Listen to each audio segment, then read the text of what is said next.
Saravá banda, Tataziloapanos falando aqui pra vocês, e hoje eu vou falar sobre coroa mediúnica na Quimbanda. Eu já tinha falado em outro vídeo, né, falando sobre a coroa mediúnica na Umbanda, formação de guia de frente, guia-chefe de coroa, guias de trabalho, e eu queria trazer para vocês aqui a conformação da coroa mediúnica dentro da Quimbanda Nagô, tá?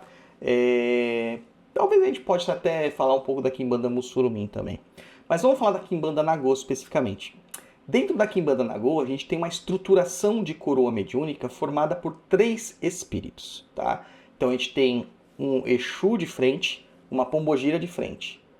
Um desses Exus, né, que a Pombogira também é um Exu, desse casal frenteiro que a gente chama, se torna o nosso espírito tutelar.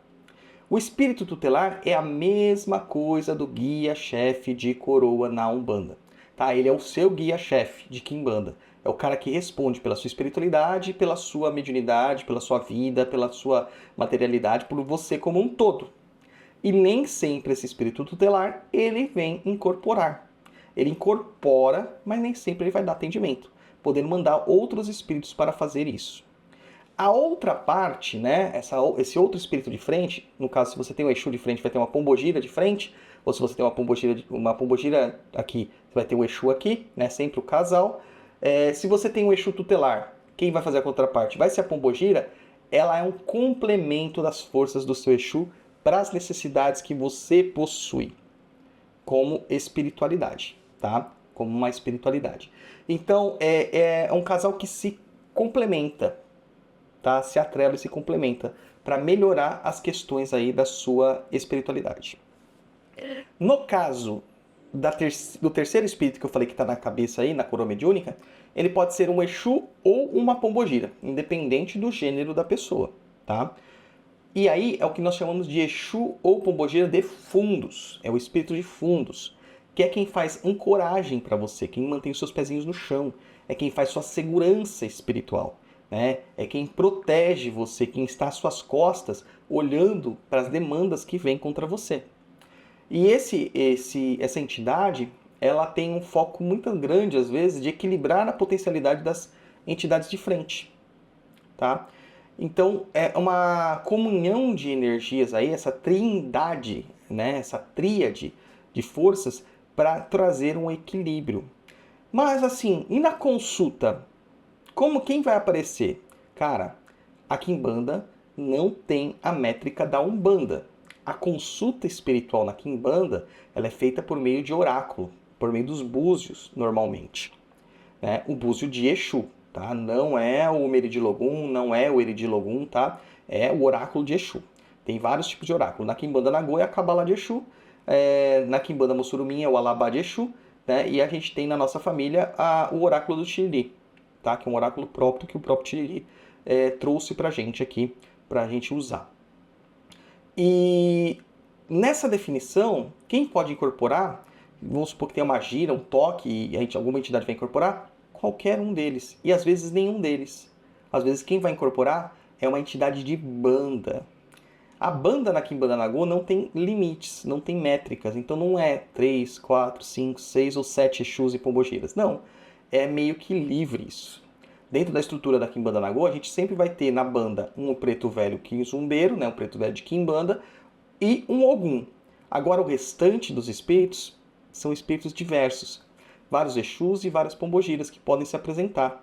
Vários caboclos quimbandeiros, podem ter outros pretos velhos quimbandeiros dessa estrutura, que são os espíritos que trabalham para os seus Exus. Então essa é a conformação. Tá? Por isso que um médium de Quimbanda tem muito assentamento, tem muitas entidades trabalhando com ele, é muita gente ali para fazer e desempenhar várias funções, várias necessidades dentro das práticas. E isso a gente está falando só da coroa mediúnica. A gente não está falando dos Exus de função, como Exus de trunqueira, Exus de buraco, Exus de outros assentamentos, tá? Como o Exu de cruzeiro, por exemplo. A gente não está falando disso, tá? A gente está falando só da coroa mediúnica, daqueles espíritos que trabalham dentro da sua categoria. Por exemplo, eu tenho o Exu Tiriri de frente, que é meu espírito tutelar. Eu tenho Maria Padilha da Praia, como Pombogira Frenteira, e Exu Tranca-Rua das Almas, como Exu de fundos. Mas na minha banda ainda tem o Rainha das Sete Cruzilhadas, Pombogira Mirongueira, na Nagô, tá? Tô falando assentados, na Nagô. Tem o Pai Tarso de Angola, tem o Ogum, que a gente nunca revela quem é.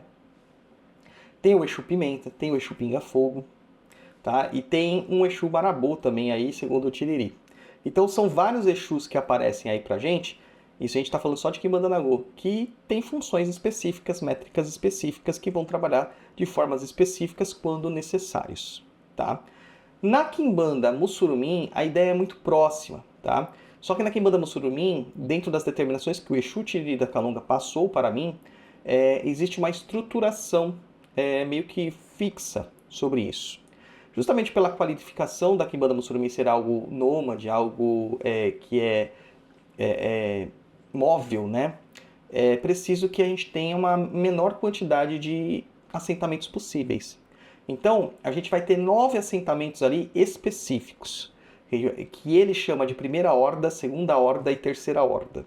Tá? Vou explicar isso para vocês aqui de uma forma um pouquinho mais didática. Na primeira horda, a gente vai assentar o Exu e a Pombogira de frente, sendo que também um deles vai ser o seu espírito tutelar, que é o espírito mais importante. Isso aí é muito igual da Quimbanda Nagô. Só que a gente não assenta o Exu de fundos, a gente assenta aquilo que a gente chama de rabo de legião, que é o Exu ou Pombogira que vai finalizar esses 9.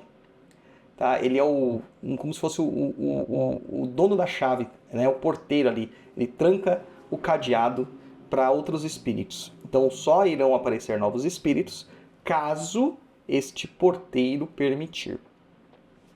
E aí temos a segunda ordem, né? Ou segunda horda, que ele chama, que é o Preto Velho Quimbandeiro, o Preto Velho de Kizumba, o Ogum, e aí sim o Espírito de Fundos, que é uma horda extremamente protetiva. Tá? É uma horda de trabalhos mais voltados para proteção. E aí sim, quando você chega nesse ápice, você vai poder receber o seu sacerdócio. Né? Assentar a segunda horda não garante que você já tenha, né, o sacerdócio, mas ele te permite buscar o sacerdócio. E no sacerdócio a gente faz um novo assentamento, que é um segredo. Tá? A gente faz um novo assentamento aí, que é um assentamento acessório, tá? Um assentamento auxiliar. Não é um assentamento definitivo, não faz parte desses 9. Posteriormente, quando a gente assenta a terceira horda, que a gente vai estar meio que, de certa forma, caminhando rumo à maestria, rumo a se tornar um tata, uma mameto de Quimbanda Mussurumim, que na verdade a gente chama de alufá, você vai ter também aí uma outra estrutura de mais 3 Exus aí, ou pombogiras, para fazer trabalhos específicos dentro da sua coroa mediúnica. E aí, posteriormente disso, você ainda tem outros assentamentos auxiliares que podem ser feitos, que não constam nesses 9. Mas, de novo, qual que é a conformação mediúnica importante aqui na Quimbanda Mussurumim? Casal frenteiro, tá? O espírito tutelar, que faz parte desse casal frenteiro, o espírito de fundos, claro, que vai vir na segunda horda, e o rabo de legião. O rabo de legião é extremamente importante nessa definição aí, porque é ele que tem as chaves da sua coroa mediúnica. Então, se for necessário acrescentar entidades aí, elas entrarão como entidades acessórias. Mas, normalmente, pelo que o Tiriri falou, na Quimbanda Mussurumim, isso é muito difícil acontecer. Também pela sua natureza, né? De ser, assim, algo móvel, algo que está mudando de lugar. Algo mais leve, por assim dizer, na questão dos assentamentos. Tá? Na Quimbanda Nagô, a gente tem a questão do rabo de legião, mas de uma forma muito mais teórica do que prática. Né? Porque na Quimbanda Nagô a gente agrega espírito toda hora chega espírito. Tá? E quanto mais, melhor, no caso da Quimbanda Nagô.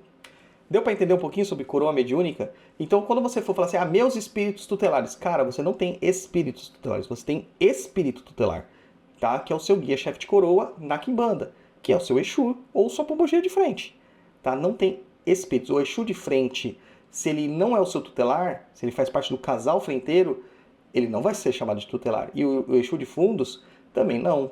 Então não basta estar na sua coroa para ser tutelar. Tutelar é quem é o chefe. E chefe só tem um. E aí você pode estar perguntando assim, e no seu caso, Tata, que você tem um guia-chefe de Umbanda e um guia-chefe de Quimbanda? Cara, eles se conversam. São 2 religiões diferentes, mas que têm sinergia e eles se conversam. Hoje, o Rompimato, ele cuida muito mais do terreiro de Umbanda em si do que de mim.